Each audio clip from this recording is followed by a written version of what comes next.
One Gebirgsjäger sniper has 30 seconds before Soviet bayonets top the parapet, and one stitched oval on his right sleeve decides if he lives or dies.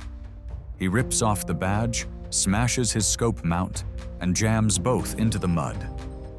The searchline passes, and he is still breathing at dusk. By the end, a late war award turned from honor into evidence, and the men who wore it learned how to vanish or die. On the Eastern Front, snipers sat at the junction of skill and hatred. The front had been framed as a war without restraint, and the man behind a scope became the face of it. When his shot fell unseen, and an officer crumpled, the unit attacked the invisible, and rage only grew. Sniper work relied on patience and control. A good shooter lay still for hours, breathing into cloth, counting seconds, firing between wind shifts. He picked out the runner with a message, the man waving a map, or the machine gun number 1, and a single squeeze could tilt a fight. German command invested in that edge. Schools turned out marksmen across occupied territory, and rifles like the Carabiner 98K took glass and a fine trigger. Instructors drilled camouflage, escape routes, and the ugly math of target selection, because a bullet into the right man broke more than one link in a chain. Everything changed with one piece of cloth. On August 20th, 1944, the Wehrmacht introduced the Scharfschützenabzeichen in 3 classes: 20, 40, 60 confirmed kills. It was oval, worn on the right sleeve, an eagle's head over 3 oak leaves, with silver or gold cord edging for the higher classes. Only kills after the 1st of September 1944 counted, tallied by witnesses and a signature. On paper, the badge rewarded expertise. In practice, it fixed a label on men who already attracted fury, a sleeve that said, in thread, what a Soviet platoon thought it already knew. The front did not run on paper. Red Army troops, especially by 1944 to 45, often shot captured snipers on the spot.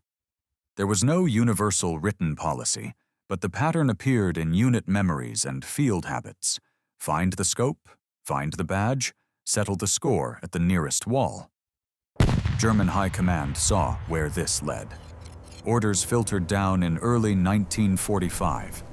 Before capture, strip the Scharfschützenabzeichen, dump the glass, and carry a standard rifle.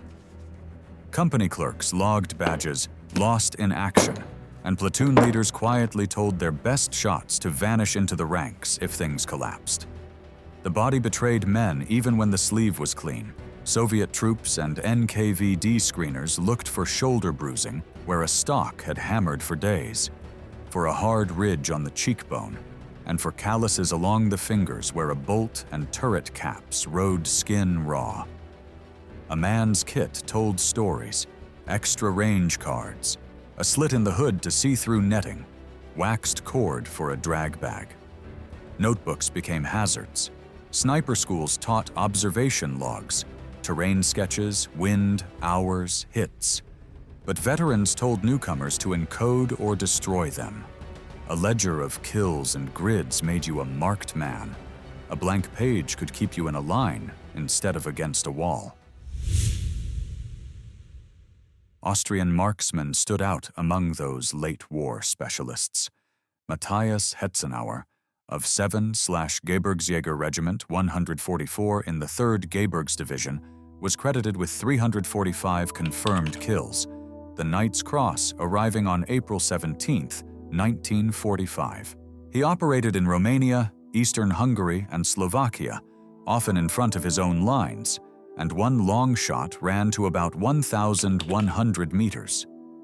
Joseph Allerberger, another Austrian, survived the same front and a brutal learning curve. He improvised a collapsible umbrella frame as mobile foliage, blended in ditches and hay, and repeated 3 rules. Identify your target, fire once per hide, and do not let pity get you killed.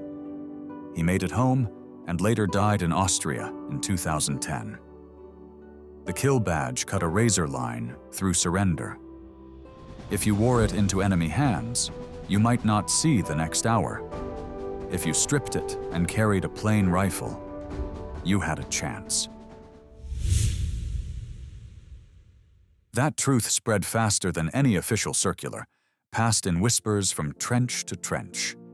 Partisans behind German lines took the idea further. With no chain of command to temper anger, ambush teams treated captured snipers as criminals, not soldiers. They seldom asked questions. They made examples that left units shaking more than any leaf-patterned coat could hide. The statistical backdrop was unforgiving. The Soviet Union held roughly 3.0 to 3.3 million German prisoners. Approximately 1.0 to 1.1 million died in custody, about a third.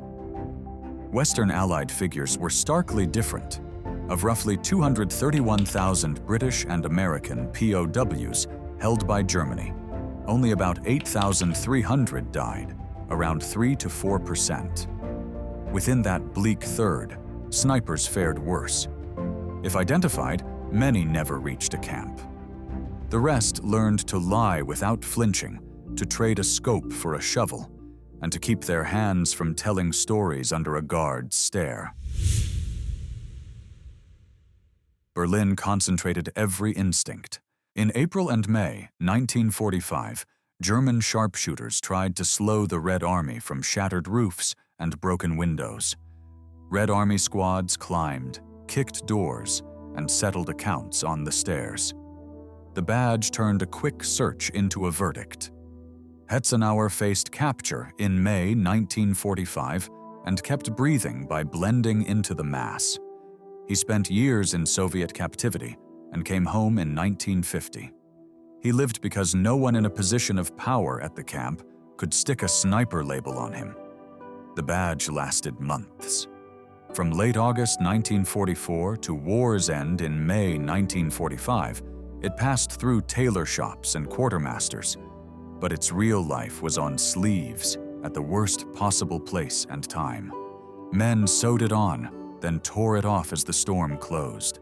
If you want the moment when pride and survival pulled in opposite directions, stay with me and subscribe, because the next 10 minutes decide whether a marksman keeps his secret or takes a bullet for it. The trench boils as mortars clap and splinters slap the parapet. A young sniper twists the thread from the oval on his right sleeve, stuffs it into mud the color of oil, and drags a carabiner 98K with plain iron sights to his chest. He pushes his scope under a broken duckboard, grinds a heel until glass crunches, and crawls into the press of bodies.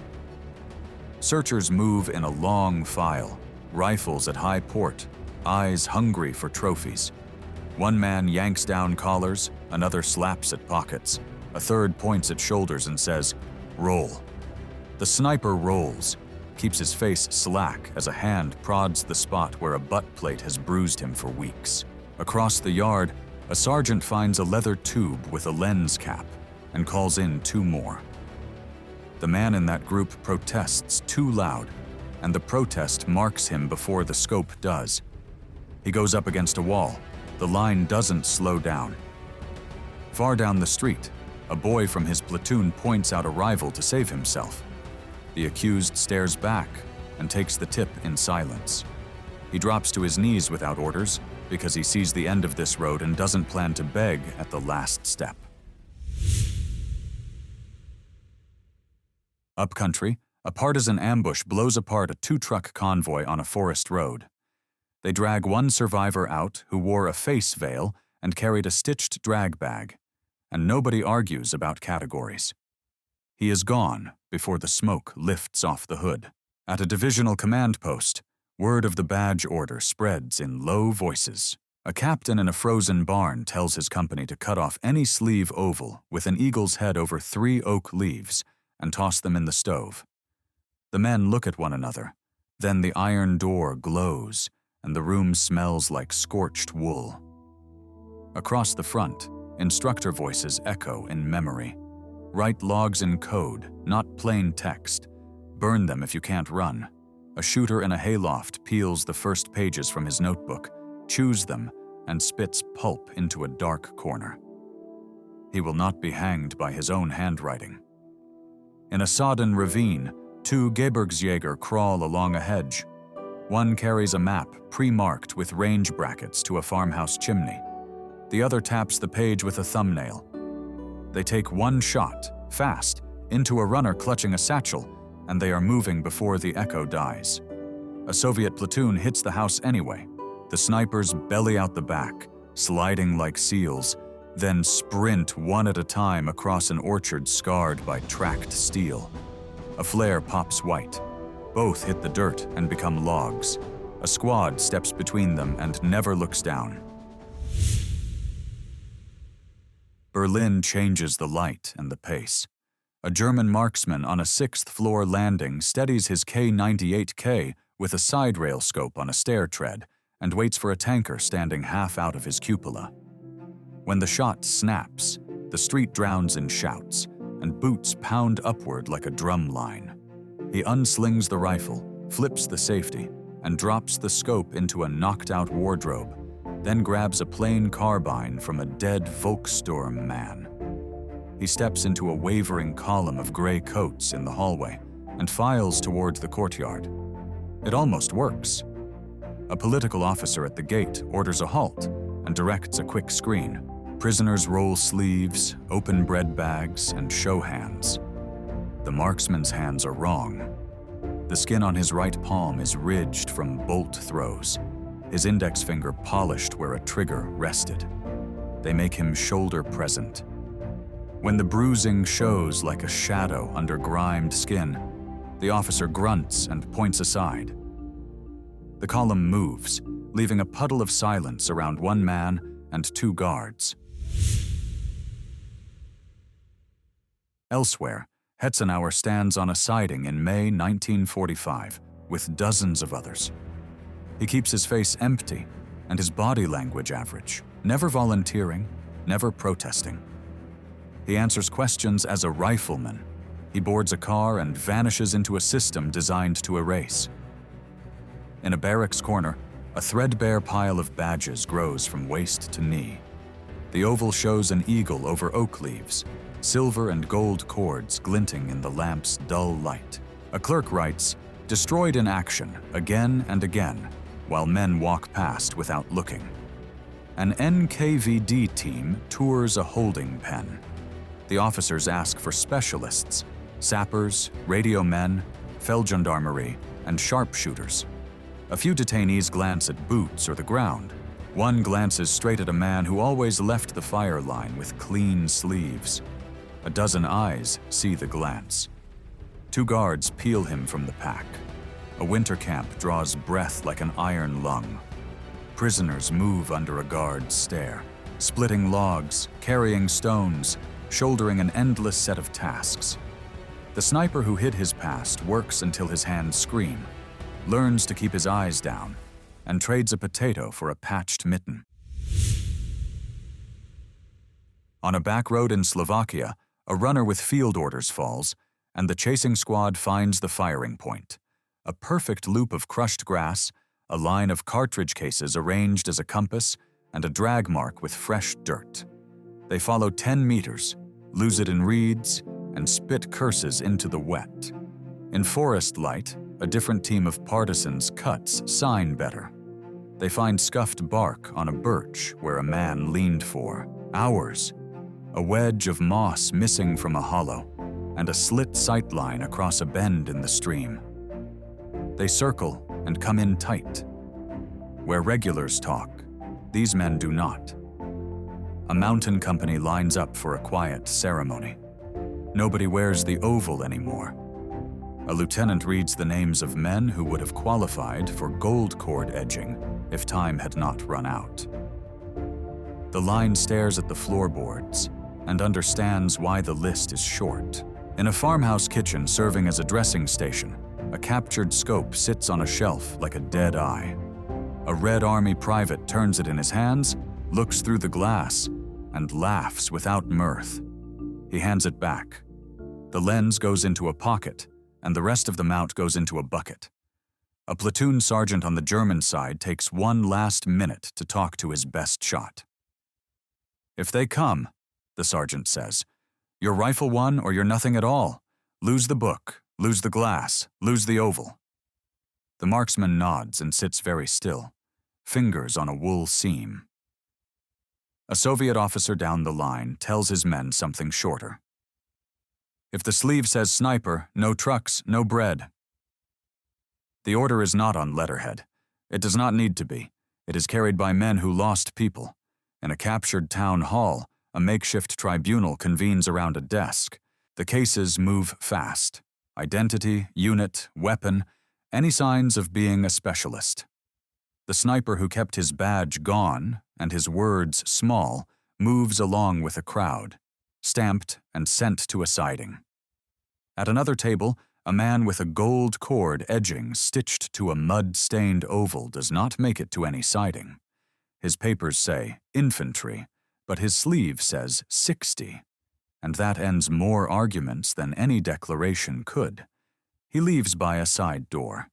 By day's end, the original trench sniper sits on a crate and breathes through a split lip. He made it past the first line of eyes, and sometimes that was enough. He stares at his empty right sleeve and wishes it had never carried thread.